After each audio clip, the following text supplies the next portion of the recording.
નમસ્કાર, GTPL અંજલિ cable network પર આપ નિહાળી રહ્યા છો જામનગર એટ 9 ન્યૂઝ।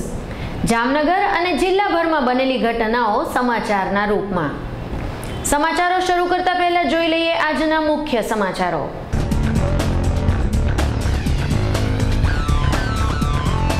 જામનગરમાં તાજી જન્મેલી બાળકીનો મૃતદેહ મળી આવતા અરેરાટી।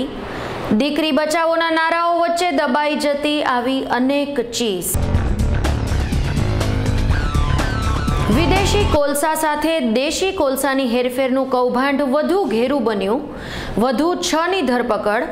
આંતરજિલ્લા કારસ્તાન વધુ ગાજ્યું। જામનગર જિલ્લામાંથી તીર્થ ક્ષેત્ર દ્વારકા જિલ્લો અલગ। ખંભાળિયા વડુ મથક બનશે। 15મીએ વિધિવત ઘોષણા। હવે જોઈએ સમાચારો વિગતવાર। જામનગરના ગોકુલનગરમાં ઘરમાં વીજ શોકથી એક યુવાનનું મૃત્યુ થવા પામ્યું હતું। કહે છે કે પૂરના પાણી, આગ, વીજળી, વાવાઝોડું, ઇલેક્ટ્રિસિટી વગેરેની સાથે કાળજીપૂર્વક રહેવું જોઈએ અને જો તે હદ બહાર હોય તો વિનાશક બને છે અને તેની સામે માણસ માત્ર પામર બની રહે છે, એટલે કે ઝીક ઝીલી શકે જ નહીં। આવા સંજોગોમાં જો કામ કરવું હોય તો સુસજ્જ થઈને જ કરવું પડે। તેવું જ નગરના ગોકુલનગર શેરી નંબર 4માં રહેતા વિજય શિયાર નામના 38 વર્ષીય યુવાન સાથે બન્યું। તે પોતાના ઘરમાં ઇલેક્ટ્રિક લાઇન બગડતા તે લાઇન રિપેર કરવામાં લાગ્યો હતો ત્યારે તેને વીજ શોક લાગતા તેનું ઝટકાઓ સાથે મૃત્યુ થવા પામ્યું હતું। જામનગરમાંથી એક શખ્સને દેશી તમંચો અને રિવોલ્વર સાથે ઝડપી લેવામાં આવ્યો હતો। એલસીબી પોલીસને મળેલી બાતમીના પગલે જામનગર ખંભાળિયા હાઈવે ઉપર વોચ ગોઠવવામાં આવી હતી। તે દરમિયાન એક શખ્સ જે બાઇક ઉપર જતો હતો તેને શંકાના આધારે અટકાવીને પૂછપરછ અને તપાસ કરવામાં આવી હતી ત્યારે તેની પાસેથી ₹50,000ની કિંમતની દેશી રિવોલ્વર અને ₹10,000ની કિંમતનો દેશી બનાવટનો તમંચો અને બંને હથિયારની કાર્ટીસ મળી આવ્યા હતા। મૂળ કલ્યાણપુર તાલુકાના ખીરસરાના આવળાભાઈ ઓડેદરા નામનો આ મેર શખ્સ જામનગરના ગોકુલનગરમાં રહેતો હતો। આ મેર શખ્સે ગેરકાયદેસર રીતે હથિયારો એક આદિવાસી પાસેથી ખરીદ્યાની કબૂલાત આપી હતી, માટે આ શખ્સ સામે આર્મ્સ એક્ટ હેઠળ ગુનો નોંધવામાં આવ્યો છે તથા આદિવાસીની શોધખોળ શરૂ કરવામાં આવી છે। ગેરકાયદેસર રીતે હથિયારો સાથે રાખતા આ આરોપીને આ હથિયારોનો ઉપયોગ કર્યો છે કે કેમ તે અંગે તપાસ કરવા તેને રિમાન્ડ ઉપર લેવામાં આવ્યો છે। AS કડછા LCB જામનગર તથા સ્ટાફ આજરોજ એસપી શાહ જામનગર તથા પોલીસ ઇન્સ્પેક્ટર LCB ના શ્રી જાની સાહેબની સૂચના મુજબ જામનગર શહેર વિસ્તારમાં પેટ્રોલિંગમાં હતા। દરમિયાન બાતમી મળેલ કે જામ ખીરસરાનો રહીશ આવડા રાજા મેર હથિયારો સાથે મોટરસાઇકલમાં જામનગર ગોકુલનગરમાંથી ખીરસરા જવાનો છે, જેથી હકીકત આધારે ખંભાળિયા રોડ ઉપર બાયપાસ ચોકડીએ વોચમાં રહ્યા દરમિયાન આ માણસ આવતા તેને ચેક કરતા થેલીમાંથી એક દેશી બનાવટનો તમંચો, તમંચાના 2 કાર્ટીસ તથા એક દેશી બનાવટની રિવોલ્વરના 2 કાર્ટીસ મળી આવેલ, જે કુલ ₹62,000નો મુદ્દામાલ પંચો રૂબરૂ કબજે કરેલ અને તેના વિરુદ્ધ આર્મ્સ એક્ટ મુજબની ધોરણસરની ફરિયાદ આપી કાયદેસરની કાર્યવાહી કરવામાં આવેલ છે। નગરમાંથી નવજાત બાળકીનો મૃતદેહ મળી આવતા ચકચાર મચી જવા પામી છે। 7 રસ્તા પાસે આવેલી MP શાહ કોમર્સ કોલેજ અને લો કોલેજના કમ્પાઉન્ડમાં એક કૂતરું બાળ મૃતદેહ લઈ દોડતું હતું।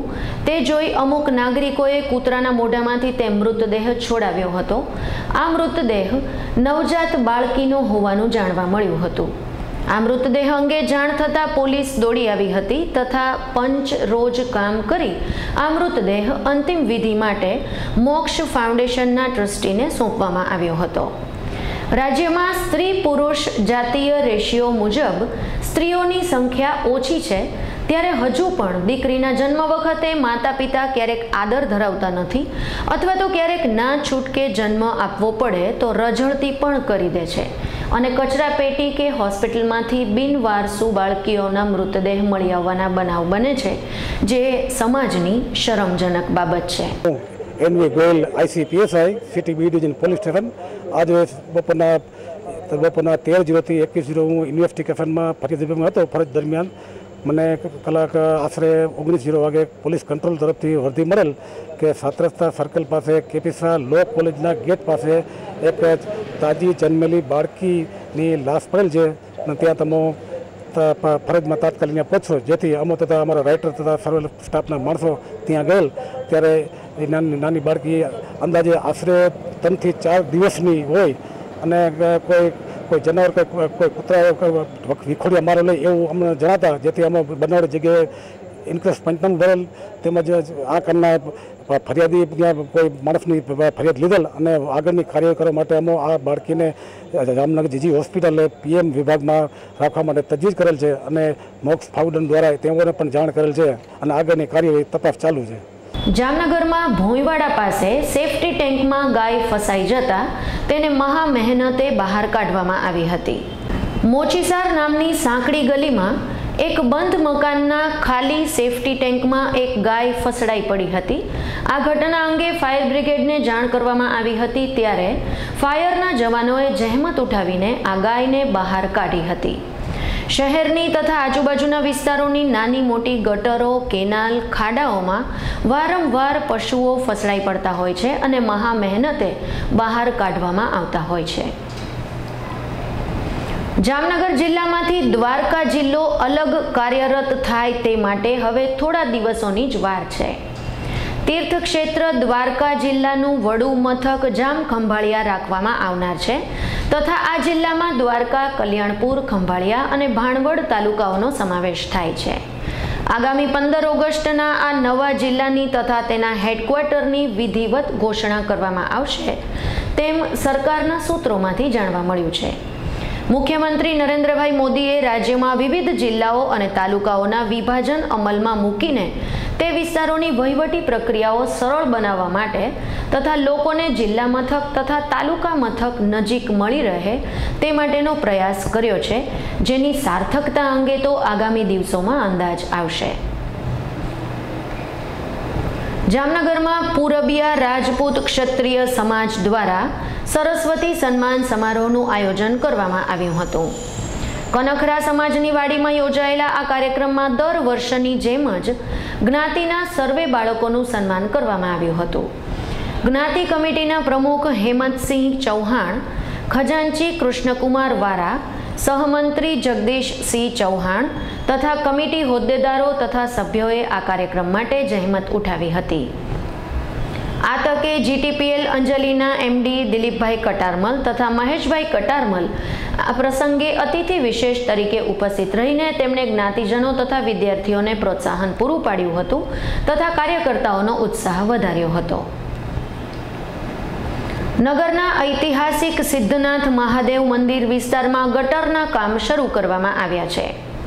આગામી દિવસોમાં શ્રાવણ વદ છઠ, સાતમ, આઠમ, નોમ અને દસમના મેળા નાગેશ્વરમાં યોજવા માટે કોર્પોરેશન દ્વારા જરૂરી તૈયારી કરાવવામાં આવી છે.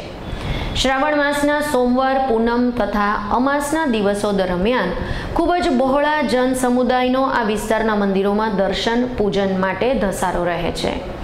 માટે આ વિસ્તારમાં માર્ગોની સફાઈ થતી રહે, ગટરના પાણીના યોગ્ય નિકાલ થાય તથા સ્વચ્છતા જળવાય તે જરૂરી હોવાથી જામ્યુકોએ મંજૂર કર્યું હતું તે ગટર બનાવવાનું કામ શરૂ કર્યું છે.